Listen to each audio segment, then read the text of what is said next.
Aj keď podľa dostupných prieskumov majú Slováci radi luxusný tovar a sú ochotní míňať veľa peňazí na oblečenie, obuv, drogeriu či automobily, pri výdavkoch na jedlo a stravovanie sa správajú výrazne opatrnejšie.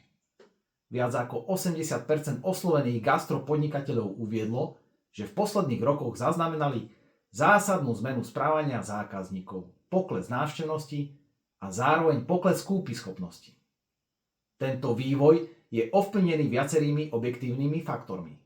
Pandémiou COVID-19, rastom cien energií a potravín, ako aj dopadmi konsolidačných opatrení na disponibilné príjmy domácnosti.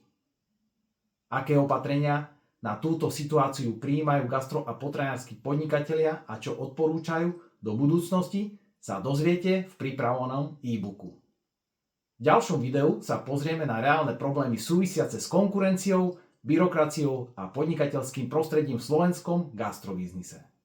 Ak máte záujem o individuálnu konzultáciu, kontaktujte ma na dandaresrov@gmail.com a sledujte náš YouTube kanál.